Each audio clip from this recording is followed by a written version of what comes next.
You know, there's been a lot of talk over the last couple of weeks about the change in our budget surplus. There was a projected excess revenue of over $500 million, and as we got closer and closer to the end of this, the previous month of April, things were getting more and more worrisome for those people who had gotten really excited about the fact that we were supposed to be posting a large budget surplus, and obviously some changes needed to be made.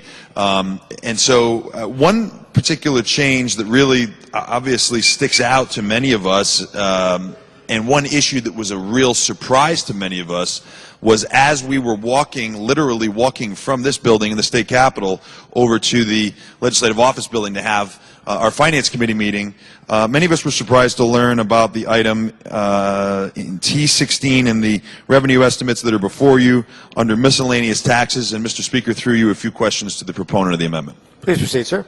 Thank you, Mr. Speaker. As Representative Cafaro alluded to earlier and Representative Widlitz alluded to a few moments ago, this item that is before us is a if I'm understanding this correctly, a $75 million change, which includes some additional taxes that may be collected from those who have not previously paid their taxes. If I may, through you, Mr. Speaker, to Representative Widlitz, could you please explain how that program would work, because that is a large number that we are injecting into this budget, and it's a very unknown number. Through you. Representative Widlitz. Thank you, Mr. Speaker. Through you. In the last fiscal year, we were very fortunate to have had a very successful tax amnesty program. We had not had one in several years. We had projected, I believe, approximately a $35 million revenue source from that, and it came in much higher. One of the issues around that tax amnesty was that people came forward and didn't have the money to pay the back taxes and the penalties up front. Now, it doesn't require legislation for the Commissioner of Revenue Services to reach out to people that he knows are out there who would like to pay their taxes, maybe have fallen apart in hard times and fell behind, and maybe couldn't quite meet the requirements of that tax amnesty. Now, I'm not suggesting that this is a new or a continuation of that tax amnesty, but there are people out there that the department knows would like to be able to work with them. People want to pay their taxes. Most people want to pay their taxes. Not these people. Well, you know, everyone, you know, wants to live up to their obligation. It's not fun to fall behind in hard times. So the Commissioner has the ability, as I said, without legislation, to go ahead and reach out to people to try to help them to meet their commitments. There is a pool of people out there that we know about from the experience with the amnesty that couldn't quite get there. There are other there are other initiatives that the Commissioner is taking. We passed one in a bill yesterday that left this chamber that would assist people who fall behind in their remittance of their sales tax to be on a program where they would submit it weekly so that they don't fall behind with that end of the month sum that comes up that you have to send in. I think there's not a punitive kind of attitude, but a reaching out to people to say, let's see if we can help you catch up. Let's see if we can work this out with you. And that is a significant part of this, this sum of money. I mean, I don't think that we can blame the public for looking at this with kind of a funny eye. When we had a budget surplus of over $500 million just a few short months ago, as time went on, that budget surplus continued to dwindle. We had Keno built into our previous budget proposal to the tune of, I think, $13.5 million.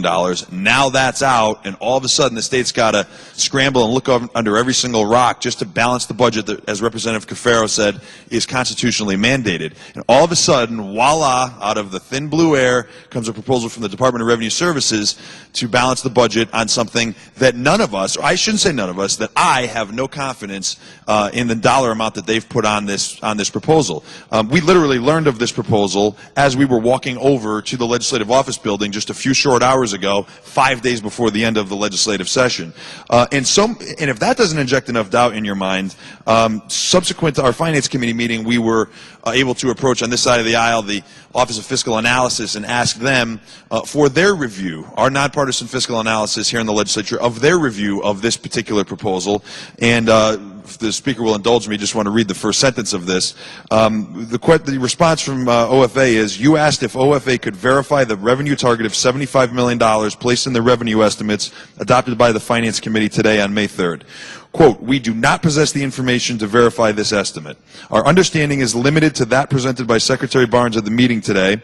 We have sought but not been able to obtain other information to support the $75 million in enhanced collection initiatives. So here before us today, we have a budget which is balanced and predicated in large part on a brand new $75 million injection of cash that nobody can verify other than verbally giving us a reassurance that don't worry, it's going to be okay, we can make this work.